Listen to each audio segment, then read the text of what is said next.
Hello my dear students, welcome back to Rans Learning Portal. ഞാൻ നിങ്ങളുടെ സ്വന്തം ഷാഫി സാറാണ്. അപ്പോൾ നിങ്ങൾ ഏവരും കാത്തിരുന്ന അല്ലേ എങ്ങനെയാണ് സാർ റൈറ്റപ്പ് എഴുതുക? കുറെ ആളുകൾക്ക് അറിയില്ല കേട്ടോ റൈറ്റപ്പ് എങ്ങനെ സ്റ്റാർട്ട് ചെയ്യണമെന്ന്. കാര്യം നിങ്ങളെ പേന അങ്ങോട്ട് തുടങ്ങിയാൽ പിന്നെ ബാക്കി ഓക്കെ സാർ, പക്ഷെ തുടങ്ങിയാൽ എങ്ങനെയാ അതൊരു ഐഡിയ ഇല്ല. നോ വഴി, നോ ടെൻഷൻ. നോക്കൂ നിങ്ങൾ, ബിഗിൻ വിത്ത് സ്ട്രൈക്കിംഗ് ഐഡിയ. നമുക്ക് 6 മാർക്കാട്ടോ ഇത് ഉണ്ടാവില്ല, 6 മാർക്കാണ്. പൊട്ടത്തെറ്റ ഞാൻ എൻജിൻ ചെയ്തത് 6 മാർക്കാണ് കേട്ടോ. നമ്മളിങ്ങനെ പറയില്ലേ പൊട്ടത്തെറ്റാടെ കുട്ട. സി നോക്കൂ നിങ്ങൾ, ബിഗിൻ വിത്ത് സ്ട്രൈക്കിംഗ് ഐഡിയ. നല്ലൊരു ഹെഡിങ് കൊടുക്കണം കേട്ടോ. സ്ട്രൈക്കിംഗ് ഐഡിയ വെച്ച് സ്റ്റാർട്ട് ചെയ്യണം. Present ideas using specific and clear language. നല്ല ലാംഗ്വേജിൽ വേണം എഴുതാൻ. ഇതൊന്നും നിങ്ങൾക്ക് മനസ്സിലാവില്ല, എന്നാലും മനസ്സിലാകുന്ന ഒരുപാട് കുട്ടികളുണ്ട്. ഇതിൽ ഇങ്ങനെയൊക്കെ പോയിന്റ്സ് ഒക്കെ വേണമെന്ന് no.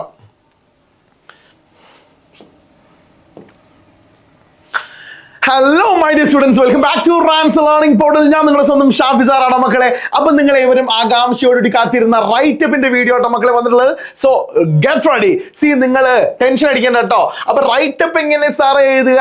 റൈറ്റപ്പിന് എത്ര മാർക്കാണ്? 6 മാർക്ക് ഉണ്ടാവും സാർ. എങ്ങനെ പിള്ളേ 5 മാർക്ക്? സോറി കേട്ടോ, ഒന്നെങ്കിൽ 6 അല്ലെങ്കിൽ 4. പൊതുവെ 6 മാർക്കിനാണ് റൈറ്റപ്പിന്റെ ക്വസ്റ്റ്യൻ ഉണ്ടാവുകയില്ലേ, അല്ലെങ്കിലോ 8 മാർക്കിന്. മക്കളെ no tension, here we go.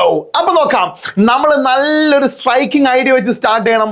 Present ideas using specific and clear language. നല്ല ലാംഗ്വേജിൽ നല്ല ഐഡിയാസ് ഒക്കെ അടിപൊളിയായിട്ട് പ്രസന്റ് ചെയ്യണം. Sequenced ideas well. ആ ഐഡിയകൾ നല്ല അടിപൊളിയായിട്ട് സീക്വൻസ് ചെയ്യണം. എങ്ങനെ ഇത് എഴുതാന്ന് അറിയില്ല, എങ്ങനെയൊക്കെ ഒന്ന് സ്റ്റാർട്ട് ചെയ്ത് കിട്ടിയാൽ മതി സാറേ. ഈ സംഗതിയൊക്കെ എങ്ങനെ എഴുതുക? നോ ടെൻഷൻ, നിങ്ങൾ പേന വെച്ച് സ്റ്റാർട്ട് ചെയ്താൽ മതി. ബാക്കി ഏറ്റവും ഞാനല്ലേ പറയുന്നത്. അതെങ്ങനെ സ്റ്റാർട്ട് ചെയ്യുന്ന അറിയില്ല, അതാണ് പ്രശ്നം. അതാണല്ലോ ഞാനിവിടെ പഠിപ്പിക്കുന്നത്. നോക്കൂ നിങ്ങൾ, ഇൻക്ലൂഡ് ഓൾ റെലവെന്റ് ഐഡിയാസ്. അതിൽ എല്ലാ റെലവെന്റ് ആയിട്ട് ഐഡിയാസ് ആഡ് ചെയ്യുക. Conclude appropriately. നല്ല അടിപൊളിയായിട്ട് കൺക്ലൂഡ് ചെയ്യണേ. എങ്ങനെ കൺക്ലൂഡ് ചെയ്യണം പറ? അടിപൊളിയായിട്ട്. അപ്പൊ കൺക്ലൂഷൻ ഞാൻ പറഞ്ഞുതരും, അതുപോലെ എഴുതി വെച്ചോളൂ കേട്ടോ. Here we go. So give A suitable title. നല്ല കിടിലം ഒരു ടൈറ്റിൽ കൊടുക്കണം കേട്ടോ. സിയോ നോക്കൂ നിങ്ങൾ, ബുദ്ധി വർക്ക് ചെയ്യിക്കണേ. സി കിടിലൻ ടൈറ്റിൽ കൊടുക്കണേ. നല്ലൊരു ടൈറ്റിൽ കൊടുത്തു കഴിഞ്ഞാൽ തന്നെ ആ ടൈറ്റിലിന്റെ പഞ്ചുണ്ട് എന്നറിയോ, ആള് പിന്നെ പൊതുവെ നോക്കൂല കേട്ടോ. ശ്രദ്ധിക്കുക നിങ്ങൾ. These are the lines taken from the beautiful chapter. C അപ്പൊ നമുക്ക് ഇത് ഈ ഒരു issue, this issue is based on A chapter. അങ്ങനെയും കൊടുക്കാം കേട്ടോ. ഇപ്പൊ ലൈന് തന്നിക്കാണ്ട് എലാബറേറ്റ് ചെയ്തിക്കാണ്ട് അങ്ങനെ പറയാനാണെങ്കിൽ അങ്ങനെ കൊടുക്കാൻ പറ്റും. അല്ലെങ്കിലോ ദിസ് ഇഷ്യൂ അല്ലെ, this issue issue is based on a chapter അല്ലേ, ഏതാണ്? Beautiful chapter. based on a beautiful chapter. ആ ചാപ്റ്ററിന്റെ പേര് എഴുതി കൊടുക്കുക. By the famous writer. ആരാണോ എഴുതിയിട്ടുള്ള അയാളുടെ പേര് എഴുതി കൊടുക്കുക. ഒന്നുകിൽ ലൈൻ ഉണ്ടെങ്കിൽ these are the lines taken from എന്ന് പറഞ്ഞ് എഴുതി കൊടുക്കുക. അല്ലെങ്കിലോ this issue is based on a beautiful chapter അല്ലെ, അങ്ങനെ ആ ചാപ്റ്ററിന്റെ പേര് കൊടുക്കുക. പിന്നെ ബൈ ദ ഫേമസ് റൈറ്റർ ആൾ പേര് കൊടുക്കുക. ഇൻ ദിസ് ചാപ്റ്റർ, ഈ ചാപ്റ്ററിൽ he depicts അല്ലെങ്കിൽ he says about the importance of, for example, 3 L's of empowerment കുറിച്ചുള്ള ആ ഒരു വിമൻ എംപവർമെന്റിനെ കുറിച്ചാണ് റൈറ്റപ്പ് എഴുതാനുള്ളതെങ്കിൽ നോക്കൂ നിങ്ങൾ, women empowerment is based on a beautiful chapter അല്ലേ. ഏതാണ് പറ? 3 L's of empowerment by the famous writer Christine Lagarde അല്ലേ. In this chapter she says about the importance of giving education to women and giving labor to women, giving leadership to women. അങ്ങനെയൊക്കെ പറഞ്ഞ് എഴുതുന്ന സമയത്ത് കുറച്ചുകൂടി സാധനം elaborate ആവട്ടെ മക്കളെ, അങ്ങനെ എഴുതി കൊടുക്കുക. So we cannot ignore. അല്ലെങ്കിൽ നമ്മൾ മറ്റൊരുത്ത് പഠിച്ചൊരു സാധനമല്ല, അത് എഴുതി കൊടുത്താലും മതി കേട്ടോ. എഴുതാറിയോ? So we can't shut our eyes against good nature of this topic ഇല്ലേ, അങ്ങനെ കൊടുത്താലും മതി. അല്ലെങ്കിലോ പറയാം. So we cannot ignore the positive aspects inherent in the subject. നേരത്തെ പറഞ്ഞ സാധനം തന്നെയാണ്, വേറൊരു സ്റ്റൈലിലാക്കിന്നുള്ളൂ കേട്ടോ. Here we can see that നമ്മളിവിടെ കാണാൻ പറ്റും, the author clearly tells us. ഈ എഴുതിയ ആള് നമ്മളോട് വ്യക്തമായിട്ട് പറഞ്ഞു തരുന്നു, എന്നിട്ട് തള്ളിക്കോളൂ, കുറച്ച് കാര്യം ഉണ്ടാവണം കേട്ടോ. അതിൽ നമ്മൾ എഴുതുന്ന സമയത്ത് ശ്രദ്ധിച്ച് കേട്ടോളൂ. റൈറ്റപ്പ് എഴുതുന്ന സമയത്ത് നമുക്കിപ്പോൾ എഡ്യൂക്കേഷൻ എന്തിനാണ്, അല്ലെങ്കിൽ നമുക്ക് എന്തിനാണ് സാറേ പിന്നെ ഡ്രഗിന്റെ യൂസേജ് എന്താണ് നമ്മളെ പ്രശ്നം, ഡ്രഗ് യൂസേജ് നമ്മൾ എന്തിനെയാണ് ബാധിക്കുന്നത്, ഇതിനെ കുറിച്ചൊക്കെ നിങ്ങളോട് പിന്നെ റൈറ്റപ്പ് എഴുതാൻ പറഞ്ഞാൽ എൻ്റെ മക്കളെ നിങ്ങൾ അഞ്ജലിയെ ഓർക്കണം. ആരെ ഓർക്കണം പറ? അഞ്ജലി അല്ല കേട്ടോ, അഞ്ജലിയെ ഓർക്കണം. ആരാണ് സാർ അഞ്ജലി? ശ്രദ്ധിച്ച് കേട്ടോളൂ. ഒന്നാമത്തെ ഫാമിലി അല്ലെ. അതെന്തിനാണ് സാറേ സ്ത്രീകൾക്ക് വിദ്യാഭ്യാസം കൊടുക്കുന്നത്? അവൾക്ക് അവളെ ഫാമിലിയെ നോക്കാൻ.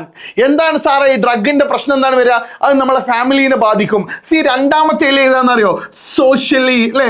സോഷ്യലി അവൾക്ക് എന്ത് വേണം? ഒരു പിന്നെ ഉയർച്ച വേണം. അതിനാണ് സ്ത്രീകൾക്ക് വിദ്യാഭ്യാസം അല്ലെ. ഡ്രഗ് സോഷ്യലി ഫിസിക്കലി ഒരു മനുഷ്യൻ എന്ത് ചെയ്യും പറ സെപ്പറേറ്റ് ചെയ്യും. മനസ്സിലാകുന്നുണ്ടല്ലോ? ക്ലിയർ? അപ്പൊ മെയിൻ ഫാമിലി, സോഷ്യലി, ദെൻ മൂന്നാമത്തെ എലി ഏതാണെന്നറിയോ? ഇതാണ് അഞ്ജലി, അല്ലാണ്ട് നിങ്ങളെ ചെങ്ങാഴ്ച അഞ്ജലി അല്ല കേട്ടോ. ശ്രദ്ധിക്കുക, ഫാമിലി, സോഷ്യലി, ദെൻ മെന്റലി. അല്ലെ, മെന്റലി ബോൾഡ് ആവാൻ വേണ്ടിയിട്ട് ഒരു സ്ത്രീ മെന്റലി ബോൾഡ് ആവാൻ വേണ്ടിയിട്ടാണ് നമ്മൾ അവൾക്ക് വിദ്യാഭ്യാസം കൊടുക്കുന്നത്. ഡ്രഗ് യൂസേജ് നമ്മളെ മെന്റലി അഫക്റ്റ് ചെയ്യും. മനസ്സിലാവുണ്ടോ? ഇപ്പൊ 3 ഇലയായി, ഇനി 2 ഇല. ക്ലിയർ? അപ്പൊ ഫാമിലി, സോഷ്യലി, മെന്റലി. അടുത്തത് ഫിസിക്കലി. നോക്കൂ നിങ്ങള്, ഫിസിക്കലി അത് നമ്മുടെ ശാരീരികമായിട്ട് ഒരു സ്ത്രീക്ക് അല്ലേ അതൊരു ഉന്മേഷം നൽകും. നിങ്ങൾ ഒരു നല്ല ജോലി കൊടുത്തു നോക്കൊണ്ടു, വെറുതെ ഇങ്ങനെ വീട്ടിലിരിക്കുന്നേക്കാൾ നല്ലതല്ലേ അല്ലേ? ഒരു ജോലിക്കൊക്കെ പോകുമ്പോൾ ആള് നല്ല ഫിസിക്കലി ഫിറ്റ് ആവും. ഡ്രഗ് നമ്മളെ എന്തിനെ ബാധിക്കും? അഫക്ട് ചെയ്യും. എന്തിനെ ബാധിക്കും പറ? ഫിസിക്കലി അതിനെ അല്ലേ അത് എഫക്ട് ചെയ്യും എന്ന് മനസ്സിലാക്കാൻ പറ്റും. ദെൻ ഇതാണ് 4ാമത്തെ എലി. ദെൻ 5ാമത്തെ എലി എന്തായിരിക്കും മക്കളെ? Family, socially, mentally, physically, then financially അത് എഫക്ട് ചെയ്യും കേട്ടോ. ഫിനാൻഷ്യലി എഫക്ട് ചെയ്യും നമ്മളെ. ക്ലിയർ? ഒരു പെണ്ണിനെ ഫിനാൻഷ്യലി സപ്പോർട്ട് ചെയ്യാൻ പറ്റും വിദ്യാഭ്യാസം, ലേബറൊക്കെ. ക്ലിയർ? അപ്പൊ ഈ അഞ്ജലി എന്റെ കുട്ടികളുടെ മൈൻഡിൽ ഉണ്ടാവണേ. നിങ്ങൾ ഈ വർഷം +2 എക്സാം എഴുതുന്ന സമയത്ത് നിങ്ങൾ ആൻസർ ഷീറ്റിൽ അഞ്ജലി ഇല്ലാത്ത ഒരു കളി ഉണ്ടാവില്ല കേട്ടോ. അത് എഴുതിയിട്ടില്ലെങ്കിൽ പിന്നെ ആദരാഞ്ജലി അർപ്പിക്കേണ്ടി വരും. ശ്രദ്ധിക്കണേ, അഞ്ജലി എഴുതണേ മക്കളെ, മറക്കരുത് കേട്ടോ. Socially, mentally, physically, financially, family. Sir ഇത് വേറെ എവിടേക്ക് എഴുതാൻ പറ്റും? ഒരാൾക്ക് കല്യാണം കഴിക്കണമെന്നുണ്ടെങ്കിൽ പോലും അയാൾ അഞ്ജലി ഫിറ്റ് ആവണം. നോക്കൂ, അയാൾ ഫാമിലി ഫിറ്റ് ആവണം, അല്ലെ മെന്റലി ഫിറ്റ് ആവണം, സോഷ്യലി ഫിറ്റ് ആവണം, ഫിനാൻഷ്യലി ഫിറ്റ് ആവണം, ഫിസിക്കലി ഫിറ്റ് ആവണം. എങ്കിൽ മാത്രമേ കല്യാണം കഴിക്കാൻ പറ്റുള്ളൂ എന്ന്. മനസ്സിലാകുന്നുണ്ടോ? നോക്കൂ നിങ്ങൾ. ഇൻ കൺക്ലൂഷൻ കാണാണ്ട് പഠിക്കണേ, ശ്രദ്ധിച്ച് കേട്ടോളൂ കേട്ടോ. ഈ വീഡിയോ നിങ്ങൾക്ക് നല്ല ഇഷ്ടമായിട്ടുണ്ടെങ്കിൽ നന്നായിട്ട് ഷെയർ ചെയ്തോളൂ കേട്ടോ മക്കളെ. വീണ്ടും ഞാൻ പറയാണ്, in conclusion people should be ready to accept reality.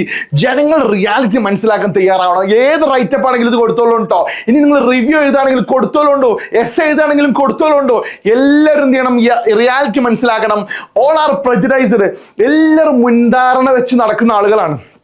Clear? പ്രെജുഡൈസർ എന്ന മുൻധാരണ വെച്ച് നടക്കുന്ന ആളുകളാണ്. And not even ready to understand the current situation. ഇന്നത്തെ സിറ്റുവേഷൻ മനസ്സിലാക്കാൻ പോലും ഒരാളും തയ്യാറല്ല. Let's hope for the best. നന്മക്കായി നമുക്ക് എന്ത് ചെയ്യാൻ പറ്റും? കാത്തിരിക്കാൻ പറ്റും. എങ്ങനെയുണ്ട് തള്ളുമക്കളെ? പൊളിയല്ലേ? പൊളിയാണെങ്കിൽ നിങ്ങൾ ഫ്രണ്ട്സിന് ഷെയർ ചെയ്യുക. മാത്രമല്ല നിങ്ങളുടെ ജൂനിയേഴ്സിനൊക്കെ നമ്മൾ ഈ ചാനൽ റെക്കമെൻഡ് ചെയ്ത് കൊടുക്കുക.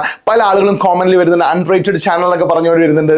ഈ അൺറേറ്റഡ് ചാനലിനെ നല്ല റേറ്റിംഗിൽ എത്തിക്കേണ്ട റെസ്പോൺസിബിലിറ്റി മക്കളെ നിങ്ങൾക്കാണ്. So you should do that well. Till then, this is me, Shafi Muhammad. Welcome to Rams Learning Portal. Bye-bye.